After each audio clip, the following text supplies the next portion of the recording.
Boas-vindas a todos vocês que estão acompanhando o Encontro com a Palavra. Hoje iniciaremos o estudo do livro de Hebreus, o qual chamo de a misteriosa obra-prima. Ouça com atenção como esta obra-prima se inicia. Há muito tempo Deus falou muitas vezes e de várias maneiras aos nossos antepassados por meio dos profetas, mas nesses últimos dias falou-nos por meio de seu Filho, a quem constituiu herdeiro de todas as coisas e por meio de quem fez o universo. O Filho é o resplendor da glória de Deus e a expressão exata do seu ser, sustentando todas as coisas por sua palavra poderosa. Depois de ter realizado a purificação dos pecados, ele se assentou à direita da majestade nas alturas, tornando-se tão superior aos anjos quanto o nome que herdou é superior ao deles. Nosso estudo tem seguido a ordem em que os livros foram compilados na Bíblia.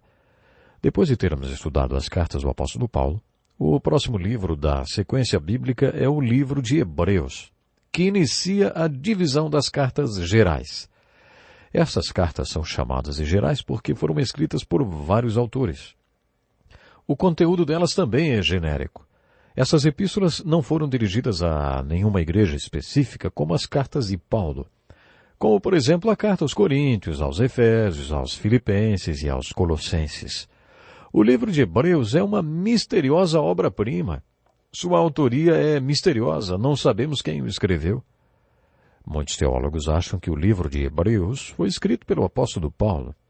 Apesar de algumas edições da Bíblia até trazerem o título de Epístola do apóstolo Paulo aos Hebreus, outros estudiosos não acham que seu autor tenha sido Paulo.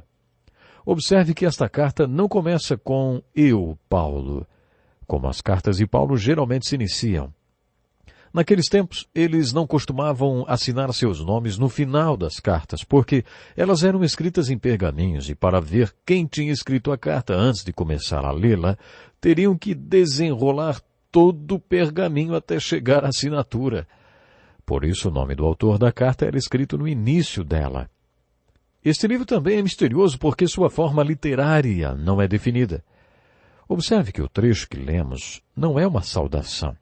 Não fica claro onde estavam as pessoas para quem a carta foi dirigida. É evidente que esse documento foi escrito para judeus cristãos, para crentes messiânicos, como eram os apóstolos e tantos outros crentes na igreja, para judeus que criam em Jesus Cristo como Messias. A partir do conteúdo deste livro, percebemos que os judeus para quem esta carta foi escrita estavam sendo perseguidos. Também podemos concluir que alguns deles não tinham certeza da salvação. Eles não tinham assumido um compromisso verdadeiro de fé com Jesus Cristo como seu Messias. A conclusão que tiramos a respeito deles é que eram judeus messiânicos convertidos que sofriam perseguição e estavam muito desanimados. Eles precisavam de encorajamento e confiança. Alguns deles precisavam ser exortados a crerem em Jesus como Messias verdadeiro. Alguns estudiosos acreditam que esses judeus convertidos, para quem o livro de Hebreus foi escrito, fossem os mesmos judeus cristãos de Jerusalém da Judéia, por quem Paulo tinha demonstrado tanta preocupação.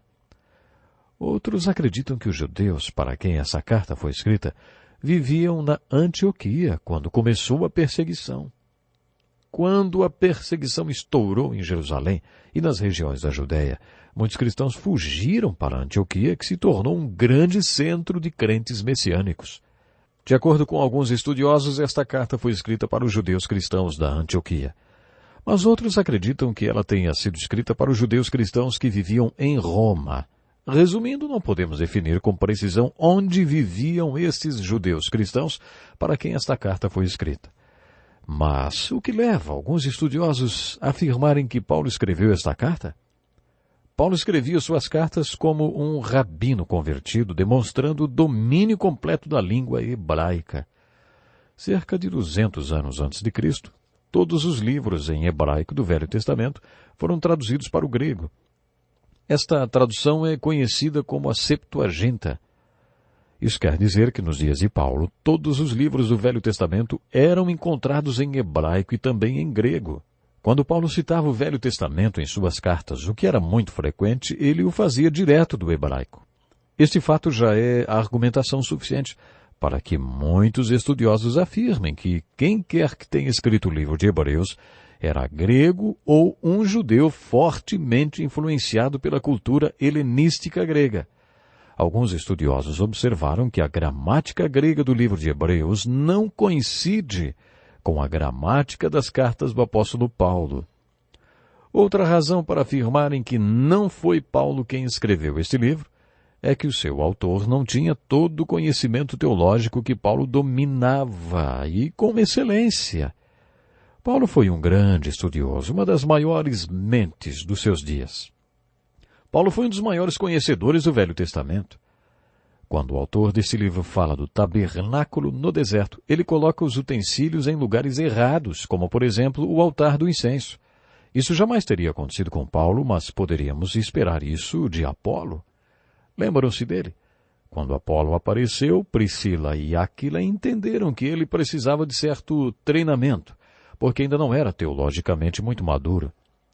Por isso, uma pessoa como Apolo poderia colocar o altar do incenso do tabernáculo no lugar errado.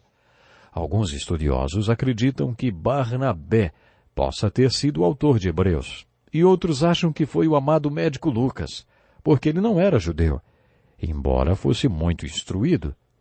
Alguns argumentam que, devido ao conteúdo teológico do livro, Paulo não poderia tê-lo escrito. Um dos temas do livro é a fé, mas é uma abordagem diferente da de Paulo, que falou sobre a justificação pela fé. Como Paulo foi tão enfático nas cartas aos Romanos e aos Gálatas sobre a questão da justificação pela fé, era de se esperar que, se ele tivesse escrito o livro de Hebreus, um livro para judeus cristãos, a abordagem de fé seria a mesma. De todas as argumentações que sustentam a autoria do livro de Hebreus por outra pessoa, a não ser Paulo, a mais forte, está no primeiro capítulo da carta dele aos Gálatas. Nesta passagem, Paulo enfatizou que tudo o que escreveu em suas cartas tinha recebido diretamente de Jesus Cristo através de revelação no deserto da Arábia. Paulo foi muito enfático nesta declaração, dizendo, inclusive, que ou acreditaríamos nele, ou o estaríamos chamando de mentiroso. Ele diz, afirmo diante de Deus que não minto. Quando estudamos o primeiro capítulo de Gálatas, falamos que você tem duas opções de opinião a respeito de Paulo. Ou você o considera um mentiroso lunático, ou o maior missionário, professor, pastor, teólogo e autor que a Igreja de Jesus Cristo já teve, e que escreveu metade do Novo Testamento. O autor de Hebreus nos diria, como escaparemos nós se negligenciarmos tão grande salvação, a qual primeiro foi anunciada pelo Senhor, e depois nos foi confirmada por todos os que o ouviram? Foi assim que Lucas iniciou seu evangelho. Isso está em Lucas, capítulo 1, versos 1 ao 4. E é por isso que alguns acham que Lucas pode ter sido o autor de Hebreus. Pode ser que não tenha sido ele, mas uma coisa é certa, o autor do livro de Hebreus não foi uma testemunha ocular de tudo o que aconteceu no início do Evangelho. O autor de Hebreus, diferentemente de Paulo, não alega ter visto Jesus pessoalmente, nem de ter ouvido o Senhor Jesus ao vivo como os apóstolos. Como Paulo declara enfaticamente em suas cartas que teve um encontro pessoal com Jesus. Por tudo isso, estudiosos questionam que Paulo seja o autor de Hebreus. O livro de Hebreus demonstra que saber quem foi o escritor de um livro da Bíblia não faz muita diferença. Por exemplo, no livro de Hebreus, o Velho Testamento é citado várias vezes. E quando isso acontece, o autor simplesmente escreve, Deus disse, e cita Moisés. Depois, Deus disse, e cita Davi. O que o autor de Hebreus mostrou é que os livros antigos da Bíblia são importantes porque Deus os escreveu. Não importa o escritor humano. Por isso podemos concordar com o antigo teólogo Origen, que estudou todos os argumentos a favor e contrários à autoria paulina deste livro, reuniu todas as informações sobre o autor e depois levantou suas mãos para o alto e declarou, só Deus sabe quem escreveu o livro de Hebreus. É aí que devemos parar a discussão sobre a autoria de Hebreus. O próprio livro mostra que não importa quem o tenha escrito. O importante é saber o que o livro diz, o significado do que ele diz e o que o seu conteúdo significa para mim e para você. O mais importante sobre o livro de Hebreus é a verdade que ele ensina e a aplicação que podemos fazer em nossas vidas. Voltamos para onde começamos. O livro de Hebreus é uma obra-prima, misteriosa por causa de todos esses motivos que acabei de mencionar. Mas, quando estudamos o seu conteúdo, descobrimos por que ele é uma obra-prima. De certa forma, o livro de Hebreus é semelhante ao de Romanos, porque os dois possuem uma única argumentação do começo ao fim. O livro de Romanos desenvolve uma argumentação fascinante sobre a justificação por meio da fé. É um tratado teológico. O livro de Hebreus também é um tratado teológico, mas sobre Jesus Cristo. Já vimos que o Evangelho de João no Novo Testamento enfatiza Jesus Cristo. Podemos dizer que João nos apresenta Jesus Cristo do ponto de vista evangelístico. Quando lemos o Evangelho de João, refletimos sobre as perguntas. Quem é Jesus? O que é fé? O que é vida? Cada um dos capítulos do Evangelho de João fala sobre Jesus. Ele diz quem é Jesus, querendo que você creia em tudo o que ele diz, porque se fizer isso você será salvo e terá vida eterna. É por isso que João apresenta Jesus Cristo do ponto de vista evangelístico. A carta de Paulo aos Colossenses é outro livro cujo tema central é Jesus Cristo. Um ponto importante que não podemos esquecer é que a mensagem e toda a argumentação deste livro enfoca Jesus Cristo. E para tirarmos o máximo de sua leitura, devemos nos guiar por 3 palavras-chave. Antes de dizer quais são elas, quero compartilhar algo com você. O livro de Hebreus, assim como o de Romanos, sustenta uma mesma argumentação do começo ao fim. Gostaria que você lesse esse livro numa sentada só, isso mesmo, de uma só vez, como fizemos com o livro de Romanos, para descobrir qual é essa argumentação. Procure fazer esta leitura na tradução da Bíblia de sua preferência. Hoje temos à nossa disposição várias traduções muito boas. Desligue tudo e dedique algum tempo a esta leitura. Dedique uma noite para a leitura deste livro inspirado. Tenho certeza que você se surpreenderá com a organização, eloquência e beleza do livro de Hebreus. A pessoa que escreveu este livro foi um estudioso que conhecia muito bem o que o Novo e o Velho Testamento nos diz sobre Jesus Cristo. A contribuição deste livro ao cânon das Escrituras foi muito grande, por isso o considero uma obra-prima. Cada livro da Bíblia tem sua importância e parcela de contribuição espiritual e devocional para o conteúdo do livro sagrado. A contribuição principal do livro de Hebreus é o tratado teológico sobre Jesus Cristo que ele apresenta. Outra contribuição do livro de Hebreus para o cânon das Escrituras é que ele é o livro da Bíblia que melhor liga o Velho Testamento ao Novo. Por que hoje não fazemos mais as ofertas de sacrifícios de animais a Deus, hein? Por que não obedecemos mais a lei de Moisés, como o povo do Velho Testamento fazia? Por que ser do povo de Deus depois da cruz é tão diferente do que ser o povo de Deus antes da cruz? Como o Novo e o Velho Testamento se relacionam? O livro de Hebreus responde a estas questões mais do que qualquer outro livro da Bíblia e faz esta ligação entre o Velho e o Novo Testamentos. Para descobrir qual é o argumento do livro de Hebreus, você contará com 3 palavras que o guiarão. Preste atenção. Melhor, crer e cuidado. Estas são as 3 palavras. Melhor, crer e cuidado. O primeiro tema na argumentação de Hebreus relacionada a Jesus é: Jesus é melhor. Jesus Cristo é melhor do que os profetas, porque Deus falou no passado com os pais através dos profetas. Mas nesses últimos dias tem falado através do seu Filho. A revelação de Deus e sua mensagem através do seu Filho são melhores do que a revelação e mensagem que Deus deu através dos profetas. O autor de Hebreus escreveu para os judeus declarando que Jesus Cristo é melhor do que tudo que eles reverenciavam. Vocês valorizam demais os profetas. Jesus Cristo é o profeta dos profetas. Ele é melhor do que os profetas porque sua revelação e sua mensagem são melhores. Nos 2 primeiros capítulos deste livro, o autor diz: Jesus Cristo é melhor do que os anjos. Os judeus conservadores e ortodoxos, como os fariseus, acreditavam em anjos e nos fenômenos sobrenaturais. Os saduceus não.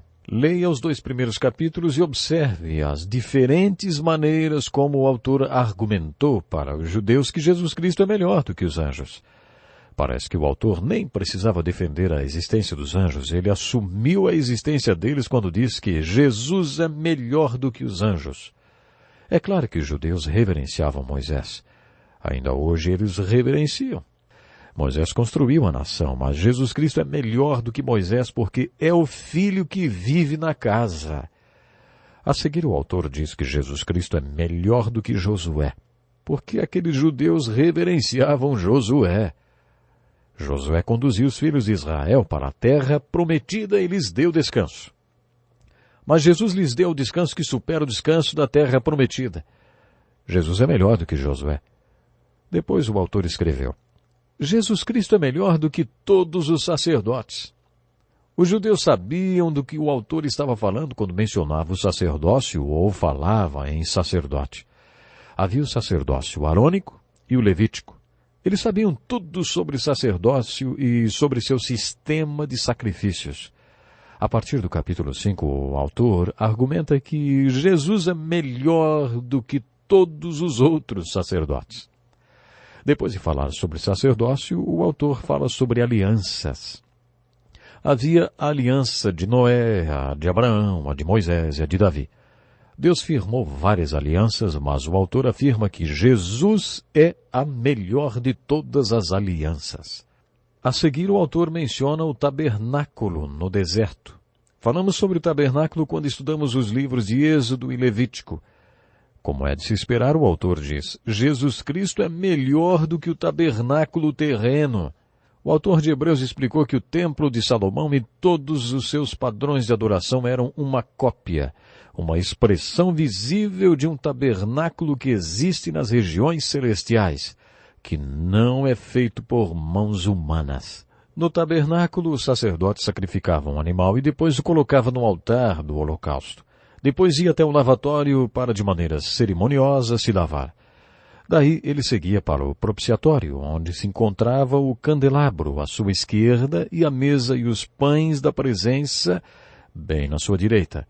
Quando o sacerdote ficava ao lado do candelabro, agradecia a Deus pela revelação da palavra dada ao pecador. Depois, na mesa da propiciação, o sacerdote agradecia a Deus pela provisão diária do pecador. O sacerdote então dirigia-se diretamente para o altar do incenso, onde fazia uma oração intercessória em nome do pecador, que permanecia à entrada do tabernáculo. Uma vez por ano, o sacerdote entrava no Santo dos Santos, enquanto todo o povo se reunia do lado de fora do tabernáculo. O sumo sacerdote levava o sangue e ia além do véu do Santo dos Santos, onde oferecia o sangue pelos pecados de todo o povo. O autor de Hebreus declara que este foi um modelo do que aconteceu no céu quando Jesus Cristo morreu por nós. Quando Jesus Cristo, sumo sacerdote, morreu na cruz, intercedeu pelos pecados e pelos pecadores de todo o mundo. Como sumo sacerdote, quando ele chegou ao altar de incenso, intercedendo pelos pecadores do mundo, passou pelos santos dos santos no tabernáculo dos céus, que não foi feito por mãos humanas. Mas Jesus não ofereceu o sangue de um animal. Ele ofereceu o seu próprio sangue. A partir do momento que Jesus, como supremo sumo sacerdote, fez isso, não foi mais necessário o sacrifício de animais para a expiação dos pecados do mundo. O sacrifício de Jesus, com o derramamento do seu sangue, substituiu o sacrifício de animais feito pelos sacerdotes dentro daquele sistema sacrificial. Portanto, O que o autor de Hebreus está dizendo é que Jesus é melhor do que o tabernáculo no deserto. Jesus Cristo é melhor do que o templo de Salomão, porque ele cumpriu tudo que estava representado no tabernáculo e no templo de Salomão. Muito bem, acabamos de fazer um voo panorâmico sobre o livro de Hebreus e agora temos uma visão geral da argumentação deste livro. Foi com esse objetivo que pedi que você desligasse tudo e dedicasse algumas horas para ler este livro numa tradução da Bíblia que fosse fácil para você entender e que pedisse ao Espírito Santo que abrisse seus olhos, ouvidos e coração para que você entendesse a mensagem deste livro. Quando o pastor Dick Woodward estava no seminário, ele teve como professor de hebraico um judeu convertido, um judeu messiânico. Aquele homem era um grande teólogo, formado também em arqueologia e um dos maiores conhecedores de linguística. Ele também era um dos maiores doutores da língua hebraica. O curso com esse professor era muito puxado, mas muito bom. E o pastor Dick diz assim: eu sabia que afinal haveria um exame muito difícil e por isso estudei muito. O professor tinha a fama de ser muito exigente nas provas. Ele costumava dizer que o seminário não era um acampamento, era uma faculdade. E se algum aluno não tivesse um desempenho satisfatório em hebraico, repetiria independentemente de quem fosse. Parecia que aquele professor não tinha coração. No dia da prova, o professor andou pela sala e escreveu no quadro negro: descreva a argumentação do livro de Hebreus. E depois ele saiu da sala. É claro que ninguém podia consultar a Bíblia. Eu usei as 4 horas de prova para escrever páginas e páginas e depois achei que tinha entregue um tratado, um clássico sobre o livro de Hebreus. O tempo passou e a prova não foi devolvida. Um dia, eu encontrei o professor no corredor com a pasta cheia de provas. Quando o professor me viu, ele me disse: Dick, eu quero falar com você. Já estudei muita coisa nessa vida, mas nunca tinha visto nada igual. Leia meus comentários na sua prova e depois venha falar comigo, hein? Na primeira página, o professor escreveu em vermelho: ortografia. Na segunda, escreveu também: ortografia. Na terceira, ele escreveu: você tem péssima ortografia. Venha falar comigo. Com tudo que eu tinha escrito, as observações do professor foram somente sobre a minha ortografia. Mas isso não fez da minha prova um clássico do livro de Hebreus, não. Só que eu aprendi que o livro de Hebreus possui uma argumentação coesa. Eu sugiro que você dedique um sábado, nem precisa ser um final de semana inteiro, para ler o livro de Hebreus. Não leia sob uma perspectiva teológica, mas devocional. Depois descreva em detalhes a argumentação do livro. Vai ser importante. Até o próximo programa. Este é um estudo escrito pelo Dr. Dick Woodward, na voz do pastor Edson Bruno. Até o nosso próximo encontro com a palavra.